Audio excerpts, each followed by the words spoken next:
Spanish ലീഗിൽ Real മാഡ്രിഡിന് തോൽവി. ഇന്ന് സാന്റിയാഗോ ബെർണബ്യൂവിൽ വെച്ച് വലൻസിയ റയലിനെ പരാജയപ്പെടുത്തി. 1-നെതിരെ 2 ഗോളുകൾക്കായിരുന്നു വലൻസിയയുടെ വിജയം. അതും ഇഞ്ചുറി ടൈമിലാണ് വിജയ ഗോൾ പിറന്നത്. സാന്റിയാഗോ ബെർണബ്യൂവിൽ 17 വർഷത്തിനു ശേഷമാണ് വലൻസിയ വിജയിക്കുന്നത്. മത്സരത്തിന്റെ തുടക്കത്തിൽ എംബാപ്പയെ വീഴ്ത്തിയതിന് ലഭിച്ച പെനാൽറ്റി വിനീഷ്യസ് പാഴാക്കിയത് റയലിന് തിരിച്ചടിയായി. 15-ാം മിനിറ്റിൽ ഒരു കോർണറിൽ നിന്ന് ഡിയാഗാബിയുടെ ഗോളിൽ വലൻസിയ ലീഡെടുത്തു. ആദ്യ പകുതിയിൽ വലൻസിയ ലീഡ് നിലനിർത്തി. രണ്ടാം പകുതിയിൽ 50-ാം മിനിറ്റിൽ ബെല്ലിംഗ്ഹാമിന്റെ അസിസ്റ്റിൽ വിനീഷ്യസിന്റെ ഗോൾ റയലിനെ മത്സരത്തിനൊപ്പം എത്തിച്ചു. ഇതിനുശേഷം നിരവധി അവസരങ്ങൾ റയലിന് ലഭിച്ചുവെങ്കിലും വലൻസിയ കീപ്പർ മമർദാഷ്വിലിയെ മറികടക്കാൻ റയലിനായില്ല.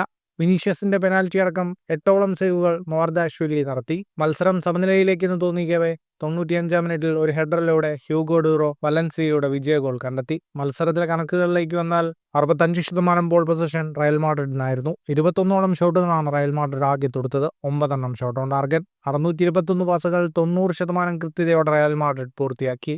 10 ഷോട്ടുകളാണ് വലൻസിയ തൊടുത്തത്. 2 ഷോട്ട് ഓൺ ടാർഗറ്റ്. സ്പാനിഷ് ലീഗിൽ 30 മത്സരങ്ങളിൽ നിന്ന് 63 പോയിന്റുമായി റയൽ മാഡ്രിഡ് 2ാം സ്ഥാനത്ത് തുടരുകയാണ്. ഒരു മത്സരം കുറച്ച് കളിച്ച ഒന്നാമതുള്ള ബാഴ്സലോണയേക്കാൾ 3 പോയിന്റ് പിന്നിലാണിപ്പോൾ റയൽ മാഡ്രിഡ്. ഇന്ന് റയൽ ബെറ്റിസിനെ നേരിടുന്ന ബാഴ്സലോണ ജയിക്കുകയാണെങ്കിൽ 1ാം സ്ഥാനത്ത് 6 പോയിന്റ് ലീഡാകും. ഫുട്ബോൾ ലോകത്തെ കൂടുതൽ വാർത്തകൾക്കും വിശേഷങ്ങൾക്കുമായി സ്പോർട്സ് കഫേ സബ്സ്ക്രൈബ് ചെയ്യുക.